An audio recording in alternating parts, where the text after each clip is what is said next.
જો એક active income હોય છે. એક્ટિવ ઇન્કમ કોને કહેવાય કે તમે હાથ પગ હલાવશો, ત્યાં હાજર રહેશો, કામ કરશો, 8 કલાક 12 કલાક આપશો કંપનીને તો ઇન્કમ થશે, બરાબર. જો કામ નહીં કરો તો ઇન્કમ બંધ, બરાબર. આપણે કંપનીમાં જે નોકરી કરીએ છીએ, નોકરીમાં આપણે હાજર રહીશું, 8 કલાક આપીશું, 12 કલાક આપીશું તો પગાર ઘરે આવશે, બરાબર. એ મહિનાભર કરવું પડે તો ઇન્કમ બંધ, બરાબર. એમાં જોબવાળા આવી જાય, નોકરિયાત વર્ગ આવી જાય, દુકાનવાળા પણ એમાં આવી જાય. દુકાનનું શટર ખોલશે તો ઇન્કમ કરશે, બરાબર. શટર બંધ જે દિવસે એ દિવસે ઇન્કમ બંધ.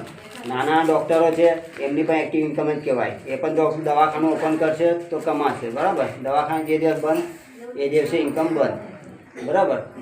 બીજું હોય છે પેસિવ ઇન્કમ. હવે ઘરો સમજો આપણા હસબન્ડ નોકરી કરી રહ્યા છે, બરાબર. 15 દિવસ બીમાર પડ્યા, 15 દિવસ ઘરે છે, બરાબર. નોકરી નોર્મલ નોકરી છે, 15 દિવસે આવક થશે નહીં થાય, બરાબર. એટલે કેટલું સ્ટ્રગલ કરી જાય, ઘર ચલાવવાનું અઘરું પડે ને. બીજી કહેવાય પેસિવ ઇન્કમ. પેસિવ ઇન્કમ શું હોય છે કે તમે ઘરે બેઠા બેઠા 1 મહિનો કામ નથી કર્યું, ઘરે જ રહ્યા છો, છતાં પણ ઇન્કમ બંધ ના થાય, બરાબર. એને કહેવાય પેસિવ ઇન્કમ. તો નેટવર્ક માર્કેટિંગનો બિઝનેસ શું છે?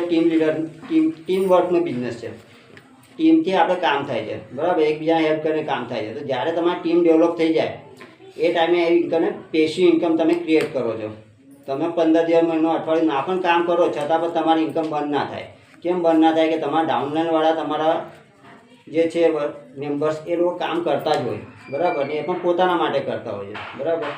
તમે એમને શીખવાડો છે, બિઝનેસ એક્ટિવ થઈ ગયા છે તો એ કામ કરતા જ હોય છે, તો આપણી ઇન્કમ ચાલુ જ હોય છે, બરાબર. તમે અઠવાડિયે 10 દિવસ બહાર ફરી આવ્યા તો ઇન્કમ બંધ ના થાય. તેને કહેવાય પેસિવ ઇન્કમ, બરાબર. જો ઇન્કમ ક્રિએટ કરવાવાળા 4 પ્રકારના લોકો હોય છે. 4 પ્રકારે ઇન્કમ ક્રિએટ કરતા હોય છે. પહેલાં હોય છે એમ્પ્લોય. એમ્પ્લોય એટલે નોકરિયાત વર્ગ, બરાબર. નોકરી કરશે અને પગાર કમાશે. એમની લિમિટેડ ઇન્કમ હોય, બરાબર. એ વિશેષ કશું કરી ના શકે. જેટલો એમનો પગાર હોય એટલી એની ઇન્કમ આવે, બસ. વિશેષ બીજું એનું કશું ના થાય. બીજા હોય છે સેલ્ફ એમ્પ્લોયડ.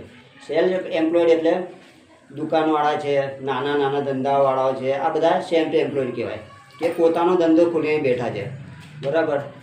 પણ એ લોકોની પણ ઇન્કમ કેવી છે? એક્ટિવ ઇન્કમ જ છે. એ શટર ખોલશે, દુકાન ચાલુ રાખશે, એ દિવસે ઇન્કમ થશે. ત્રીજા પ્રકારના હોય છે બિઝનેસમેન. બિઝનેસમેન શું હોય છે? બિઝનેસમેન પાસે કરોડો રૂપિયા હોય, બરાબર. એક ફેક્ટરી નાખી દે, એને 1000 વર્કરોને કામે લગાવી દીધા છે. હવે એમને 1 મહિનો પણ જો વિદેશમાં ફરે તો એમની ઇન્કમ બંધ થાય? ના થાય. કેમ ના થાય? કેમ કે 1000 વર્કર્સ એમની માટે કંપનીમાં કામ કરી રહ્યા છે, બરાબર. એટલે ત્યાં હાજર ના હોય તો પણ એમની ઇન્કમ બંધ ના થાય, બરાબર. એ બિઝનેસમેનની ઇન્કમ કેવી થઈ? પેસિવ ઇન્કમ થઈ. બીજા હોય છે ઇન્વેસ્ટર. ઇન્વેસ્ટર શું કરે? ઇન્વેસ્ટર પાસે કરોડો રૂપિયા હોય, 10-15 મકાન લઈ લે, બરાબર. શોપ લઈ લે અને ભાડેથી આપી દે, બરાબર. ભાડામાંથી એમનું ઘર ચાલતું હોય. એ પણ કામે ના હાજર હોય, કામ ના કરે તો એમની કોઈ ચિંતા ના હોય, બરાબર. એટલે એમની પેસિવ ઇન્કમ કહેવાય. તો એ જ રીતે આપણે નેટવર્ક માર્કેટિંગમાં એક પેસિવ ઇન્કમ ક્રિએટ કરવાનું હોય છે, બરાબર. નેટવર્ક માર્કેટિંગમાં આપણે જ્યારે કામ કરીએ છીએ તો શરૂઆતમાં મહેનત થાય, શરૂઆતમાં આપણે તકલીફ પડે, બરાબર. સમજાવવું પડે, બરાબર. પણ જ્યારે ટીમ ડેવલપ થઈ જાય, ટીમ ડેવલપ થયા પછી આપણે એકદમ ઇઝીલી ન કામ કરીએ, બરાબર. અઠવાડિયે 10 દિવસ 15 મહિના સુધી, છતાં પણ આપણી ઇન્કમ બંધ ન રહે. આજે આરતી ભોસલે મેડમ છે, બરાબર. આપણા એમની તમે મિટિંગ એટેન્ડ કરજો, તમને લિંક મોકલીશું ત્યારે. એમની મિટિંગ એમને 7 મહિના પહેલાં એમને જ્યારે જોઈનિંગ કર્યું હતું ત્યારે એમનો છોકરો ખાલી 14-15 મહિનાનો હતો. ઘરેથી જ એમને કામ કર્યું, ઘરેથી ઝૂમ મિટિંગ એટેન્ડ કરીને બધાને સમજાયા, બરાબર. આજની તારીખમાં એમને 17 લાખ રૂપિયા ક્રિએટ કર્યા છે. 17 લાખ રૂપિયા ઇન્કમ એનાથી વધારે છે, બરાબર. અને આપણે ટૂર પણ જઈ આવ્યા, અઠવાડિયે 10 દિવસ ટૂર ફરીને આવ્યા, છતાં પણ એમની ઇન્કમ બંધ નથી થઈ. ये फरवा गया था तो ये 65,000 रुपये उनकी इनकम हुई थी.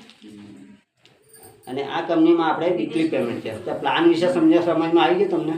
પ્લાન બરાબર સમજાય? હા, સમજુ ને. જો પ્લાન એકદમ ઇઝી છે. ઘણી કંપનીઓના પ્લાન કેવા હતા કે પ્લાનમાં તમારું પ્લાન સમજાવવાનું દિમાગ ખરાબ થઈ જાય વધારે તો, અને સમજમાં ના આવે, બરાબર ને. અને પ્લાન સમજમાં ના આવે. બીજું કે તમારા જે પ્રમોશન થતું જાય ને, પ્રોડક્ટ તમે દર મહિને પરચેસ કરવી પડે, બરાબર. આમાં રીપરચેસ કમ્પલસરી નથી. ઘણી બધી કંપનીઓના મેં પણ કામ કરેલા છે. તો એ કંપનીમાં કેવું હતું, પ્રોડક્ટ બેઝ કંપની ભલે હોય પણ પ્રોડક્ટ તમને દર મહિને કમ્પલસરી પરચેસ કરવી જ પડે અને જેવું તો આપણું પ્રમોશન થતું જાય એ પ્રમાણે પ્રોડક્ટ પણ વધારે પરચેસ કરવી પડતી હતી અને તમારું જ્યારે પરચેસ ન કરો તો તમારે ડાઉનલાઇનની ઇન્કમ ન મળે. જ્યારે આ કંપનીમાં કેવું છે ખાલી વન ટાઈમ ઇન્વેસ્ટમેન્ટ કરવાનું છે, બરાબર. વન ટાઈમે તમે 600 રૂપિયા ઇન્વેસ્ટમેન્ટ કરો છો. બીજું રિન્યુઅલ ચાર્જિસ પણ નથી લેતી કંપની કે વર્ષ પછી તમને ફરી 500-600 રૂપિયા ભરવા પડશે તો જ તમારી ઇન્કમ ચાલુ રહેશે, એવું રિન્યુઅલ ચાર્જિસ પણ નથી, બરાબર. એટલે 600 રૂપિયામાં કેટલી નાની એમાઉન્ટમાં કંપની 4 પ્રકારની આપણને ઇન્કમ આપે છે, બરાબર. આવી કોઈ જ કંપની આજ સુધી મેં નથી જોઈ, બરાબર, આટલા ઓછા ઇન્વેસ્ટમેન્ટમાં. અને 600 રૂપિયામાં તો આપણને 200 રૂપિયા તો પ્રોડક્ટ મળી જાય છે, બરાબર. રહ્યા કેટલા 400 રૂપિયા 400 રૂપિયા અટક્યા છે તો 400 રૂપિયા કંપની ફર્સ્ટ ટાઈમ લેશે ને, કેમ કે જોઈનિંગ ચાર્જ હોય, કંપની ચલાવવાની છે, કંપનીના ખર્ચા હોય, બરાબર ને, ઓફિસના ખર્ચા આ તે એમાં આપણે કમિશન આપવાનું. એટલે ફર્સ્ટ ટાઈમ ખાલી કંપની 400 રૂપિયા આવ્યું સમજો કે તમારા પાસે વધારે લેશે, બરાબર, કેમ કે એમાં કમિશન વગેરે બધું. તો આપણે અટક્યા કેટલા ખાલી 400 રૂપિયા, બરાબર. હવે આપણે બિઝનેસ સ્ટાર્ટઅપ કરવા માટે ખાલી 400 રૂપિયા આપણે ખાલી ભરીને બિઝનેસ સ્ટાર્ટઅપ કરીએ છીએ એવું સમજો, બરાબર. અને એ પછી આપણને 4 પ્રકારની કંપની ઇન્કમ આપે છે, બરાબર. એ પણ તમને ખ્યાલ આવી ગયો ને. ફર્સ્ટ જોઈનિંગ પર હરેક જોઈનિંગ પર કંપની 50 રૂપિયા આપે છે, બરાબર. Direct refer એની કહેવાય. સ્પોન્સર થઈ જાય એ પછી જેવી બંને બાજુ સ્પોન્સર થતા જાય તો જોડીના પાછા બીજી ઇન્કમ આપે છે આપણને પેર ઇન્કમ. પેર ઇન્કમ 200 રૂપિયા મળે, બરાબર.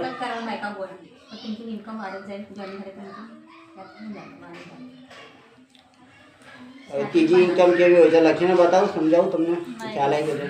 આવી ગયો છે ને? હા. ત્રીજી ઇન્કમ કંપની કેવી આપે છે? એક વખત બતાવી દો ને ગુજરાતીમાં તો સમજણ પડી જાય આ બેનને બી બધાને.